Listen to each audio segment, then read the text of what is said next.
बहुत सारे बच्चे एप्टीट्यूड को खाली छोड़ देते हैं कि एप्टीट्यूड मुझे नहीं पढ़ना है। मैं आपको फिर से बता दूं, एप्टीट्यूड का खाली छोड़ना एक करियर सुसाइड माना जाएगा। 15 नंबर का एप्टीट्यूड, किसी भी एक सब्जेक्ट से ज्यादा वेटेज एप्टीट्यूड का है मेरे भाई। तो ये चीज आपको थोड़ा सा ध्यान रखना है। हालांकि बहुत जल्दी सब्जेक्ट को तो ये आपके पास 1 2 3 4 5 6 7 8 9 10 11 सब्जेक्ट हो गए, 12 13 आपका ऑटोमेटिक ही चीजें कंप्लीट हो गई।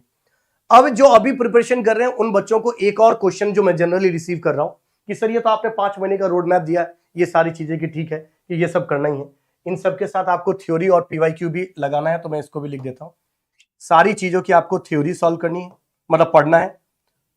पहले वीडियो से आपने अपनी जो थ्योरी कंटेंट तैयार किया उसको पढ़िए। टाइम कम मिल रहा है तो नोट्स को आप अवॉइड कर सकते हो, रादर देन नोट्स फॉर्मेशन पे आप ज्यादा देर रख रहे हो, रिवीजन पे ज्यादा टाइम डिवोट करो, मेरा सजेशन।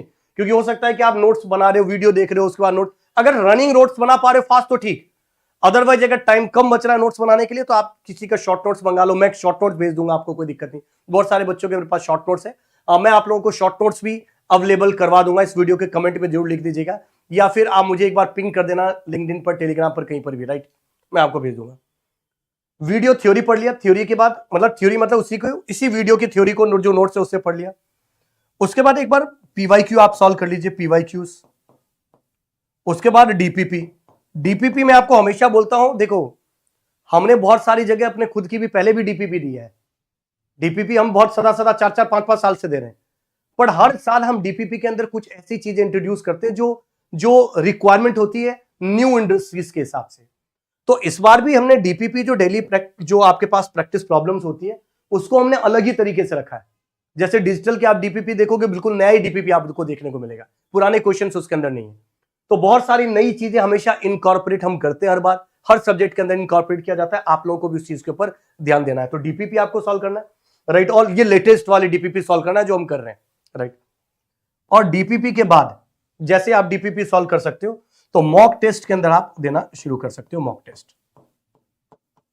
तो जीएफजी की अपनी मॉक टेस्ट भी है, आप जाके उसको एक्सप्लोर कर सकते हो। जो हम लोग भी क्वेश्चन बना रहे हैं, जो इंडिया के टॉपर्स हैं, जो अंडर 50 अंडर 100 रैंक के बच्चे हैं, वो क्वेश्चंस को और ज्यादा चेंजेस कर रहे हैं, वेरिएशंस कर रहे हैं, वो सब अवेलेबल है आपके पास, राइट। एक और चीज मैं आप लोगों को सजेस्ट करना चाहता हूं दोस्तों, कम कर दी, लगभग नवंबर दिसंबर के आसपास, दिसंबर और जनवरी, दिसंबर में मान लो यहां पर आप लोगों के सेमेस्टर के एग्जाम भी होने वाले हैं। और जब वो सेमेस्टर के एग्जाम हो गए ना तो आप थोड़े से पैनिक हो जाओगे उस समय, और बहुत सारे बच्चे पैनिक हो जाते हैं कि सर सेमेस्टर का एग्जाम हो गया, मुझे क्या करना चाहिए, क्या मैं सही ट्रैक पे हूं कि नहीं, मैं तो परेशान हो गया हूं सर, मेरा सिलेक्शन नहीं होगा क्या। भाई जब आपको पता है ना कि सेमेस्टर का एग्जाम होने वाला तो टेंशन किस चीज की।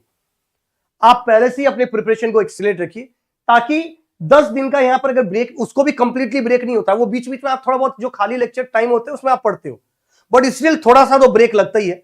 तो वो ब्रेक कंपनसेट हो सके तो इस टाइम की ड्यूरेशन में अपना बढ़ा लो।